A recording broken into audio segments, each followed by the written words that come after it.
오늘 본문 이사야서 3장 말씀은 하나님이 사랑하는 백성들이 하나님을 배반하고 또 하나님을 멀리했을 때에 하나님께서 그들에게 어떤 결과를 허락하시는가, 어떠한 삶이 우리에게 주어지는가에 대해서 성경적인 답변을 우리가 좀 볼 수가 있겠습니다. 자, 하나님을 의지하지 않고 또 배반한 백성들에게 하나님 어떻게 하실까요? 하나님이라고 해서 무조건 우리를 다 이해해 주실 것이다. 마치 어린 손주가 할아버지 수염을 막 잡아당기고 할아버지 막 뺨을 때리고 이래도 다 이해해 주는 것처럼 하나님도 우리가 하나님 앞에 어떤 실수를 하고 죄를 범했을 때 그냥 막 허허허 웃어버리시는 그런 하나님, 그렇게 우리가 하나님을 때로 오해할 때가 있습니다. 그래서 우리가 이제 죄를 지어도 나는 이미 구원 받았으니까 괜찮겠지라고 하면서 적당히 회개하고 그냥 넘어갈 때가 있는 것을 보게 됩니다. 무조건 하나님이 참아주실 거다, 무조건 품에 안아주실 거다, 이렇게 생각할 때가 있는 것이지요. 그래서 우리는 생활이 조금만 나아지면 하나님보다 더 의지하는 것들이 생겨지게 됩니다. 하나님보다 재물을 의지하거나 하나님보다 어떤 권력을 의지하거나 하나님보다 더 밝은 미래를 의지하는 그러한 우리의 연약함을 또 보게 되죠. 그러면서 하나님을 배반하고 쉽게 교만해지는 그러한 모습을 보게 됩니다. 자, 이렇게 하나님을 의지하지 않고 배신한 인생들에게 하나님 어떤 조치를 취하실까요? 말씀을 보기 전에 우리가 하나님의 마음을 좀 이해하고자 제가 한 예화를 좀 들어드리겠습니다. 우리가 상식적으로 생각을 해봐도 여러분, 하나님 사랑하는 연인들이 있는데 잘 연애를 하다가 한쪽에서 갑자기 배신을 하거나 그래서 다른 여자를 만나고 다른 남자를 만나게 되면 매우 큰 상처와 충격을 받게 되는 것은 당연한 일이겠지요. 그렇죠? 예전에 제가 이런 드라마를 본 적이 있는데 뭐 비슷한 예들이 많죠. 드라마에서는 7년 동안 남자친구 고시 공부를 뒷바라지 해주는 여자친구가 있었는데 여자네 집에는 병에 걸려서 거동이 어려운 어머니가 있었습니다. 이 여자 주인공은 평생 홀 어머니를 모시는 그러한 효녀였습니다. 남자친구 사법고시 통과하기만을 바라고 도시락을 싸주고 월급을 받으면 남자친구 책을 사주고 어머니 속옷을 사드리는 그러한 성실한 자매였죠. 하늘이 감동을 하셨는지 8년째 되던 해에 남자친구가 사법고시를 패스하고 사법연수원에 들어갔습니다. 이 여자는 이제 남자친구가 프로포즈를 해주기만을 기다리고 결혼식을 올릴 것을 계속 기대하고 있었습니다. 그런데 이 남자친구가 연수원에서 만난 동기 변호사와 눈이 맞은 것입니다. 게다가 그 동료 변호사 그 여자의 아버지는 대기업의 회장이었습니다. 7년 동안 한 남자만을 바라보고 사랑했던 여자 주인공은 기가 막혀서 스스로 목숨을 끊으려고 합니다. 그런데 이대로 죽으려고 하니까 너무 억울한 것입니다. 복수를 계획하죠. 그리고 그 대기업에 일반 사원으로 이제 입사를 하게 됩니다. 그리고 거기서 한 단계씩 밟아 올라갑니다. 처음에 직원이었다가 팀장이 되고 차장이 되고 부장이 되고 어느덧 그 일의 능력을 인정을 받아서 회장의 눈에 들어오게 됩니다. 그리고 어느 날 회장의 집에까지 초대를 받게 되죠. 그래서 그곳에서 전 남자친구와 또 그와 결혼한 변호사 부부를 맞닥뜨리게 됩니다. 이 여자 주인공의 이 불같은 질투, 그동안의 과정은 이제 어떻게 펼쳐지게 될까요? 질투가 굉장히 무서운 것이죠. 네, 여러분 굉장히 진지하게 들어주셔서 감사합니다. 네. 자, 이 드라마 어떤 드라마일까요? 네, 막장 드라마입니다. 예, 제가 예전에 봤던 어떤 드라마가 하도 기가 막혀가지고 그 드라마 플러스 한정민 작가의 이야기를 조금 삽입을 했습니다. 예. 자, 우리가 하나님을 배반하면 어떻게 될까요? 하나님도 감정이 있죠. 하나님 질투하십니다. 십계명의 가장 첫 번째 계명, 두 번째 계명을 보게 되면 이런 말씀이 있는데, 제 1계명 여러분 잘 아시죠? 너는 나 외에 다른 신을 내게 두지 말라. 자, 그 다음 계명을 보게 되면 너를 위하여 새긴 우상을 만들지 말고 또 위로 하늘에 있는 것이나 아래로 땅에 있는 것이나 땅 아래 물속에 있는 어느 것의 형상도 만들지 말며 그것들에게 절하지 말며 그것들을 섬기지 말라. 주님이 이렇게 말씀하시죠. 자, 그 이유가 뭘까요? 왜 우상 섬기지 말고 하늘에 있는 것이나 땅에 있는 것이나 땅 아래 물속에 있는 것을 섬기지 말고 절하지 말라. 왜 하나님 그렇게 말씀하셨을까요?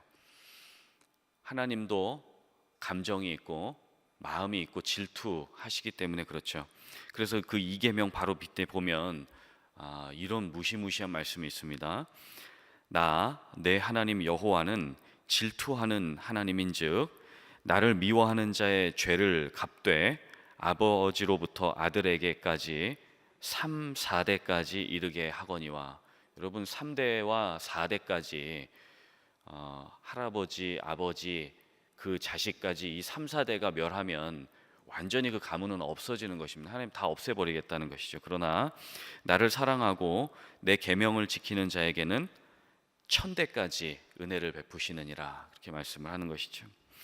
자, 우리도 우리 자녀들이 다른 집 부모님이 훨씬 더 훌륭하다고, 예를 들어서 저희 예주 예호가 학교 갔다 와가지고 엄마 아빠는 왜 이렇게 사세요? 왜 엄마 아빠는 저한테 이렇게밖에 안 해주세요? 제 친구 엄마 아빠는 훨씬 더 돈도 많이 벌고 훨씬 더 인격적이고 훨씬 더 훌륭해요. 저는 잘못 태어난 것 같아요. 뭐 이런 얘기하면 굉장히 제가 스트레스 받고 상처를 받겠죠. 그런 것처럼 하나님도요, 우리가 하나님보다 다른 어떤 것을 더 사랑하거나 의지하고 그것들이 더 좋다고 얘기하면 하나님 굉장히 분노하십니다. 질투하시죠.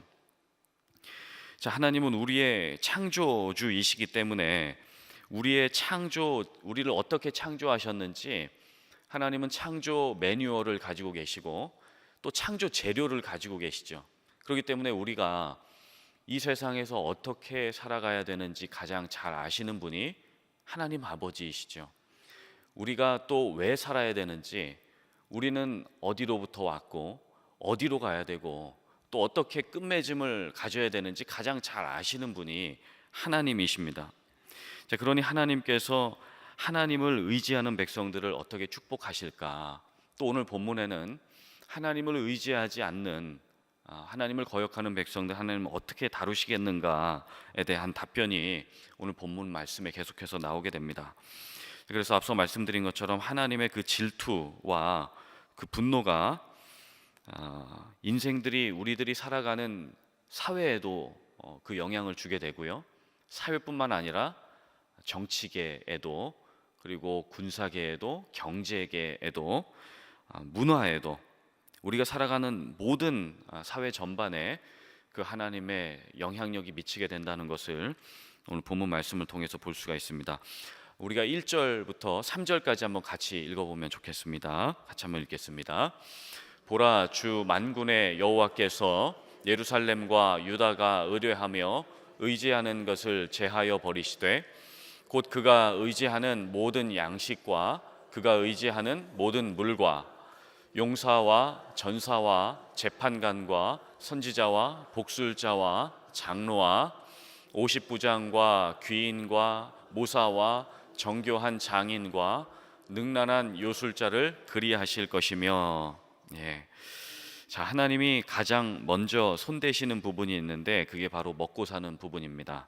자, 1절 말씀 한번 다시 보여주실까요? 1절에 보면 하반절에 모든 양식과 그가 의지하는 모든 물과 이것들을 제해버리겠다 말씀합니다. 마치 사막에서 사는 것과 같죠. 사막에서 하루라도 물이 없다면 어떻게 될까요? 사막뿐만 아니라 우리 생활에서도 인간의 몸은 80% 가까이가 물로 되어 있는데 물이 없다면 우리 인생이 어떻게 될까요? 먹을 것이 없다면 어떻게 될까요? 하나님이 우리의 먼저 먹는 것과 우리의 사는 것, 의식주 문제를 하나님이 손대시겠다라고 말씀을 하는 것이죠. 두 번째로 하나님이 손대시는 것은 우리의 사회 생활과 또 인간 관계 부분에 있어서 하나님이 영향을 주시겠다고 말씀합니다. 2절 말씀 한번 다시 보여주실까요? 자, 거기 보면 그 용사라고 하는 것은 이 당시에 영웅들이죠. 국가의 영웅들. 뭐 예를 들면 이스라엘 백성들에게 있어서는 다윗, 솔로몬 이런 영적인 거장들도 있겠고, 또 각 시대마다 그 시대들이 바라보았던 모델과 같던 샘플링했던 그런 영웅들이 있죠. 그런 사람들, 그리고 전사들, 이 전사라고 하는 것은 군인들을 말하고, 재판관, 그리고 법조인들이죠. 선지자와 복술자, 그리고 또 장로, 이 당시에 어떤 영적인 지도자들을 말하죠. 그리고 또 3절 말씀에 보면 50부장, 모세가 그 임명했고 제정했던 10부장, 50부장, 100부장, 1000부장이 있었죠. 군대 지휘관들을 말합니다. 그리고 귀인들은 고위 관리들을 말하는 것이고, 또 모사는 카운셀러라고 해서 정치가들을 말하는 것입니다. 그리고 정교한 장인은 기술자들을 말하고, 또 능란한 요술자는 마술사와 점쟁이들을 말합니다. 하나님께서 정치, 또 경제, 사회, 문화 전반에 걸쳐서 군사계까지 그 각 나라와 그 시대에 필요한 그 지휘관들과 리더들을 하나님이 다 제해버리시겠다고 말씀을 하는 것이죠. 한 나라에 50부장, 그리고 전사, 영웅들, 군대의 지휘관들이 없다면 어떻게 될까요? 그 외부의 공격에 의해서 속수무책으로 그냥 당하게 되겠죠. 한국에도 지금 사드를 배치하느냐 마느냐, 이런 문제를 가지고, 그리고 또 북한이 이 핵을 포기하느냐, 어느 정도 포기하느냐, 언제 미사일을 발사할 것이냐, 이런 문제를 가지고 한국과 미국뿐만 아니라 사실은 러시아도 그렇고 중국도 긴장을 늦출 수가 없는 상황이죠. 그런 것처럼 군대의 지휘관이 없다면 이 나라가 망하는 것은 시간 문제인 것 같습니다. 그리고 또 오늘 본문의 3절에도 2절에도 나와 있었지만, 정치가가 없다면 누가 나라 살림을 맡아서 운영을 하겠습니까? 그리고 또 법조인이 없다면 공공 질서를 누가 세워가고 누가 이 법을 다스려 나가겠습니까? 질서가 무너지겠죠. 그리고 또 21세기는 아이디어와 기술로 먹고 산다고 해도 과언이 아니다라는 말들이 있는데, 우리나라에도 삼성이나 현대나 LG 같은 이런 대기업들이 휴대폰 하나, 그리고 자동차, 이런 것들에 대한 기술력을 가지고 세계의 초일류 기업이 되는 것을 우리가 보죠. 자, 그런 것처럼 이 나라에 정교한 장인이라든지 기술자가 사라진다면은 기술 개발이 되지 않아서 우리가 먹고 사는데 굉장히 큰 어려움이 생겨지는 부분이 있을 것입니다. 그리고 또 3절 하반절에 한번 보게 되면 요술자를 제거하신다라고 말씀하죠. 요술자는 점쟁이나 마술사를 의미하는데, 하나님이 계속해서 이 요술자와 이 마술사를 경계해 오셨던 것을 우리가 볼 수가 있습니다. 다른 우상이나 점치는 것을 주님이 의지하지 않으시죠. 제가 아주 어렸을 때 들었던 얘기인데, 저희 고모가 계신데, 저희 고모가 이제 한번 점을 보러 갔답니다. 예수님 믿기 전에 있었던 일인데, 저희 어머니가 이제 제가 좀 늦둥이로 태어났거든요. 어렵게 임신하셨고 어렵게 저를 낳으셨는데, 제가 이렇게 태어났을 때 저희 고모도 굉장히 기뻐하시면서 좀 어렵게 이제 출생을 하게 돼서 어느 날 이제 그냥 재미 삼아서 점집에 갔답니다. 점집에 가서 점을 보는 그 무당에게 이 아이가 앞으로 어떤 사람이 될 것인지 좀 미래를 점쳐달라고 그렇게 했는데, 여러분 믿거나 말거나, 그 무속인이 이 아이는 나중에 주의 종이 될 것이다. 무속인의 말에까지 이렇게 아멘을 해주시는 우리 성도님들, 대단하십니다. 감사합니다. 그렇게 했다고 저희 어머니가 어렸을 때부터 저에게 너는 주의 종이 돼야 된다, 무속인의 얘기를 듣고 주의 종이 돼야 된대. 예. 물론 이제 그 과정 중에 제가 극적으로 또 주님을 만나게 되는 그런 은혜가 있어서 주님의 길에 오게 됐지만은 하나님께서 이제 놀라운 일들을 사람들을 통해서 행하시는 것을 보게 되죠. 근데 그 영화 청년들에게 가장 또 사람들에게 가장 많은 영향력을 주는 것 중에 하나가 문화인데, 이 매스미디어를 담당하는 그 각 시대의 리더들이 보면 하나님을 믿는 사람들이 참 많이 없는 것 같습니다. 그 돼지머리 잘라다가 앞에다 놓고 고사 지내고, 또 대기업에 입사하는 사원들은 그 신문에 나오지 않습니까? 보면 다 이렇게 또 거기 앞에서 막 부적을 쓰고 거기서 절을 하는 그러한 모습들을 우리가 보게 되는 것입니다. 그래서 하나님은요, 이게 하나님을 사랑하는 자녀들이 이렇게 돼지머리를 의지하거나 또 부적을 의지하거나 점쟁이, 요술사, 마술사를 의지하는 것을 하나님 결코 기뻐하시지 않습니다. 하나님보다 우리의 생활이 조금만 나아지면 우리는 먹을 것을 의지하거나 군사력을 의지하거나 풍부한 경제를 자랑하고 정치가나 마술사를 의지한다면 하나님이 다 제거해 버리시겠다라고 말씀을 하는 것이죠. 만약에 그렇게 되면 나라의 꼴이, 나라의 모양이 어떻게 될까요? 하나님이 다 그렇게 리더들과 또 기술자와 사람들을 제거해 버리신다면 이 나라가 어떻게 될까요? 우리 4절 말씀도 한번 보실까요? 여기에서 끝나지 않습니다. 하나님의 엄중한 심판이, 자, 우리 4절 말씀 읽겠습니다. 그가 또 소년들을 그들의 고관으로 삼으시며 아이들이 그들을 다스리게 하시리니. 참 기가 막힌 일이 일어났죠. 나라의 어른들이 하나님을 섬기지 않고 배반하니까 하나님 어떻게 하세요? 하나님이 더 이상 어른들에게 그 나라를 맡기시지 않겠다라고 말씀을 하는 것입니다. 소년들이 그리고 어린이들이 그 나라를 맡아서 운영하게 될 것이다. 자, 이것은 영적으로 어린이일 수도 있고 또 실제로 나이가 어린 어린이들일 수도 있습니다. 그러니까 어린 사람들이, 정말 부족한 사람들이 나라를 이끌어가면 지도자가 참 중요한 것인데, 그 정말 영적으로나 무지한 지도자가 국가를 이끌어가게 되면 어떻게 될까요? 어제 신문에 보니까 캔사스주의 주지사로 출마한 사람이 있는데 보니까 16살 먹은 고등학생이었습니다. 이게 이제 혼자 그 주지사로 출사하기가 뭐하니까 이 캔사스주의 주지사로 출마하면서 자기보다 한 살 더 많은 친구, 그러니까 형인데 친구를 데려다가 그 이제 친구는 부지사로 출마하라 그러고 자기는 주지사로 출마한 것입니다.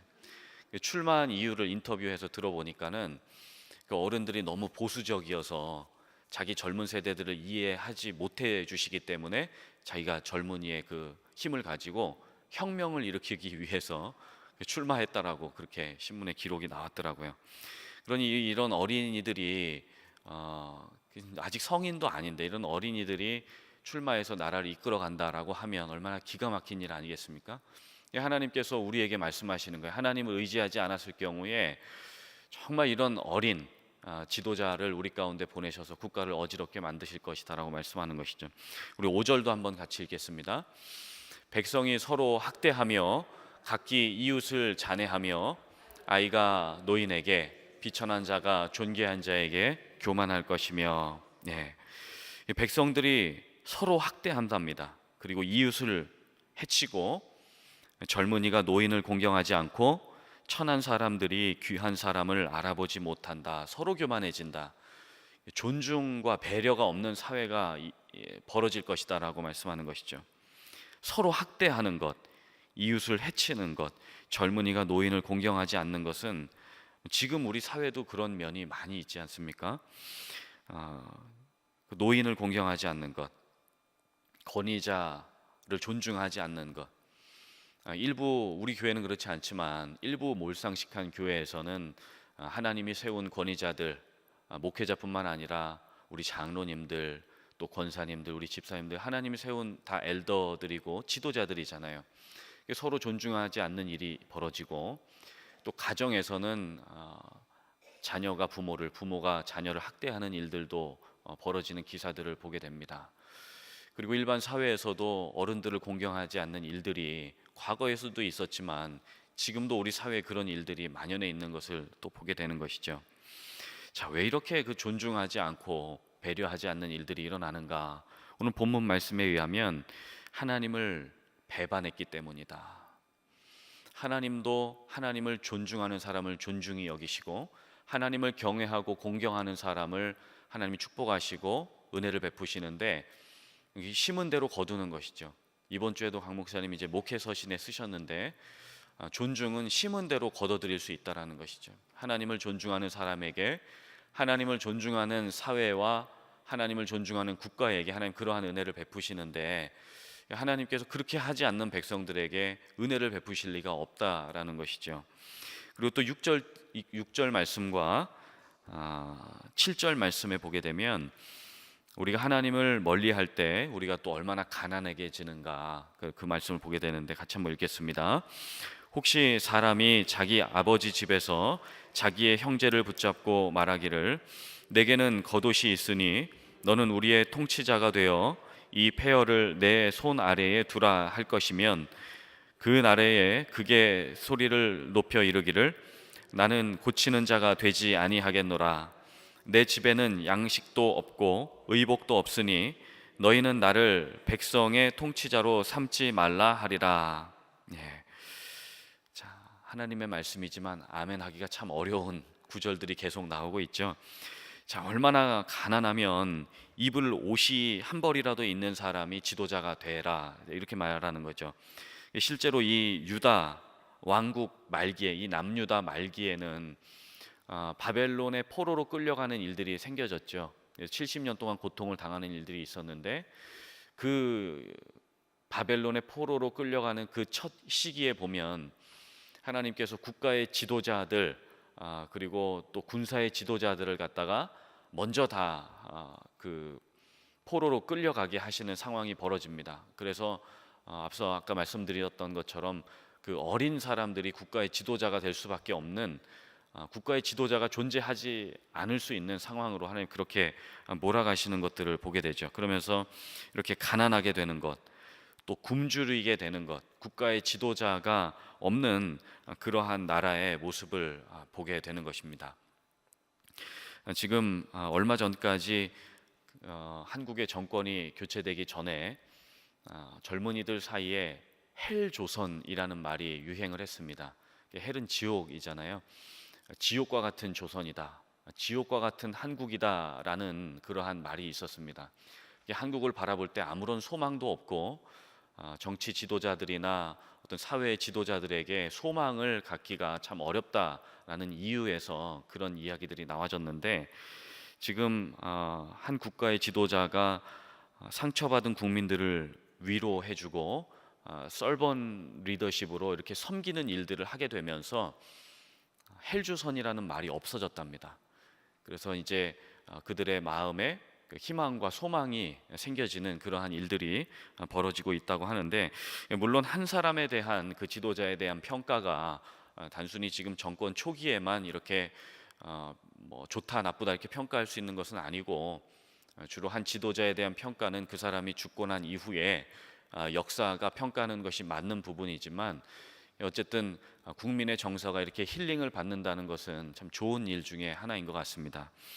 그래서 이렇게 하나님께서 성경에도 보게 되면 사사시대 때 지도자가 부재한 상황이었기 때문에 그때 참 희망을 보기가 어려운 상황이었죠. 사사기 말씀에 보면 가장 많이 반복되는 말 중에 하나가 그때의 왕이 없으므로 각기 사람들이 자기의 소견에 옳은 대로 행했다, 자기 마음대로 살았다는 것이죠. 근데 왕이 없는 게 아니죠. 왕이 있었는데 그 왕들이 계속해서 하나님보다 어떤 그 산당을 제거하지 않고 그 우상 딴지들을 제거하지 않고 하나님보다 우상을 의지했었기 때문에 하나님은 이제 더 이상 왕이 필요 없겠다, 왕을 둬봐야 뭐하냐, 이 왕들이 백성들을 하나님 말씀으로 잘 양육을 해야 되는데 그렇게 하지 못하니까 왕을 제거해 버리신 거죠. 그리고 그 일반 사람들 중에 사사를 뽑아가지고 차라리 사사들이 이 국가들을 운영을 하거라 이렇게 하면서 사사들로서 이 나라들을 운영해 갔던 것이 바로 사사기의 말씀이잖아요. 그 말씀에 보면 하나님을 섬기지 않았던 것에 대해서 1계명과 2계명을 범했던 것에 대해서 하나님이 엄중하게 심판한 것들을 보게 되는 것입니다. 자, 우리 8절 말씀도 한번 다시 보실까요? 8절 말씀 같이 한번 읽겠습니다. 예루살렘이 멸망하였고 유다가 엎드러졌음은 그들의 언어와 행위가 여호와를 거역하여 그의 영광의 눈을 범하였음이라. 예. 자, 여기 말씀 중에 하나님의 영광의 눈을 범했다라고 하는 그 말씀의 의미는요, 하나님이 하나님의 눈으로, 하나님의 그 영광의 눈으로서 지켜보시는데도 불구하고 사람들은 하나님 앞에서, 이게 이제 하나님 앞에서 우리가 살아간다고 할 때 코람데오라는 말을 쓰지요. 근데 하나님 앞에서 그렇게 코람데오, 하나님을 의식하면서 살아가야 되는 백성들이 하나님을 바라보지 않고 오히려 그 앞에서 공공연히 그 악을 행했다. 자, 어떻게 악을 행했는가 보니까 말씀을 한번 다시 보여주십시오. 8절 말씀에 보니까 중반절에 보니까 그들의 언어 그리고 그들의 행위가 여호와를 거역했다. 그래서 하나님의 영광의 눈을 범했다 이렇게 말씀합니다. 그러니까 우리가 참 그 행동이 중요한데 행동은 우리의 말과 생각으로 이제 이루어지는 것이죠. 그러니까 말이 참 중요합니다. 생각이 중요하죠. 어떤 생각을 하고 그 생각을 어떻게 말로 내뱉느냐가 참 중요합니다.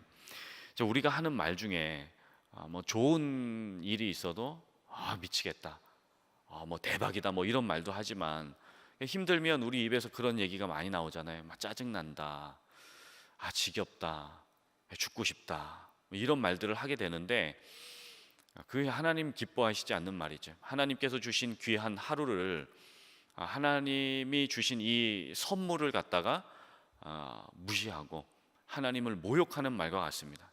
그러니까 우리가 말을 해도 좀 이렇게 좀 희망적인 말, 어떤 긍정적인 말을 좀 할 필요가 있는 것이죠.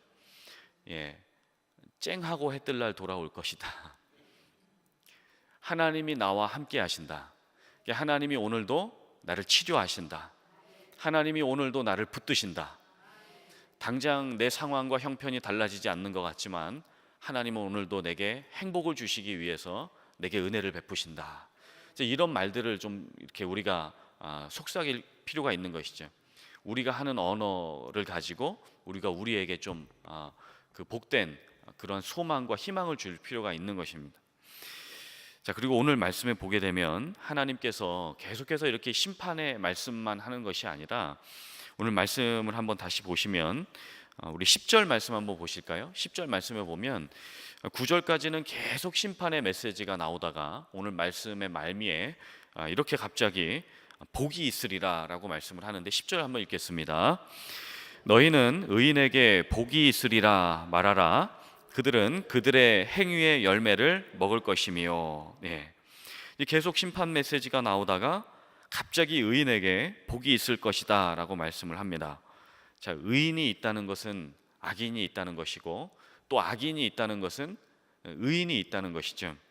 자, 의인은 어떤 사람이 의인인가? 오늘 말씀에 의하면 의인은 하나님의 눈 앞에 살면서 하나님을 의도적으로 무시하는 사람이 아니라 하나님을 의도적으로 의식하면서 살아가는 사람이 의인이다라고 말씀을 하는 것입니다. 그래서 내가 어디에 있든지 간에 무엇을 하든지 간에 내가 내 방에 혼자 있든지 간에 하나님이 나를 바라보심을 깨닫고 의도적으로 하나님을 의식하는 사람이 바로 의인이다라고 말할 수가 있습니다. 그래서 그런 의인은 하나님이 복을 주실 거다라고 말씀을 하는 것이죠. 그리고 성경적인 의인은 시편 이제 73편에도 나와 있지만 하나님을 가까이 하는 사람이 하나님의 복을 받는 의인이다라고 또 말씀을 하죠. 그리고 오늘 말씀에 또 보게 되면 죄인이 계속해서 9절까지는 죄인에 대한 그 심판 메시지가 나오다가 10절에 갑자기 또 의인이 복을 받을 것이다 이렇게 말씀을 하는데 이 죄인이 의인으로 이렇게 변화받을 수 있는 것은 스스로가 할 수 있는 일이 아니죠. 마치 이 심장이 고장이 나서 심장에 어려움이 있어서 심장 이식 수술을 받은 사람이 청년처럼 굉장히 건강하게 좋은 심장을 달고 다시 새로운 삶을 살아갈 수 있는 것처럼 우리 죄인이 의인이 될 수 있는 것은 이 죄인의 심장을 떼어내고 의인의 심장을 새롭게 이식받을 때, 새로운 피가 수혈이 될 때 우리도 의인으로서 건강하게 살아갈 수가 있는 것입니다. 우리에게 있어서 새로운 심장은 어떤 심장이죠? 주님의 심장이죠. 예수 그리스도의 심장이죠. 예전에 강 목사님께서 그 하나님의 영광에 대한 시리즈의 말씀을 전하실 때 이런 단어를 쓰셨어요. 이중전가, 더블 임파테이션이라고 해서 우리의 죄가 예수께 전가되고 예수의 의가 우리에게 전가되는 것, 이중전가죠. 그래서 이 이중전가를 통해서 우리 죄인이 의인이 될 수 있다라는 말씀을 하셨죠. 그것이 복음이죠. 성경이 말하는 의인이 복을 받는다라고 하는 것은 그 예수 그리스도의 의로움, 예수 그리스도의 그 십자가의 새로운 심장을 우리가 달게 되고 새로운 그 심장을 통해서 새로운 보혈을 수혈 받을 때에 우리 안에 복음으로 말미암아 우리가 의인이 되는 놀라운 역사가 우리 가운데 주어진다라고 하는 것입니다. 그렇기 때문에 우리가 오늘도 주님 앞에서 이렇게 말씀을 듣고 여러분 또 귀한 기도 제목을 가지고 또 치유와 회복의 은총을 구하면서 오늘 우리가 살아갈 때에 우리가 기억해야 될 것이 한 가지가 있습니다. 그것이 무엇이냐면 하나님은 오늘도 내 삶에 하나님만을 의지하기를 간절히 원하신다라고 하는 것입니다. 하나님 없이 살 수 있다라고 생각하는 그 순간 우리는 교만해지게 되고 하나님은 분명히 성경에 말씀하시기를 하나님은 교만한 자를 대적하신다. 그러나 반대로 겸손한 자에게 은혜를 베푸신다라고 말씀을 하죠. 그렇기 때문에 우리가 오늘도 정말 간절한 심령으로 하나님, 내 도움은 하나님밖에 없습니다. 하나님만이 나의 치료자가 되십니다. 하나님만이 나를 붙드시고 하나님만이 나의 영원한 의뢰할 반석이 되시고 피할 바위요 피할 요새가 되시고 영원한 나의 안식처가 되십니다 라는 고백이 우리 가운데 있어야 될 줄로 믿습니다. 그렇게 하나님만 의지하는 우리 귀하고 복된 성도님들 다 되실 수 있기를 예수님의 이름으로 간절히 축복합니다.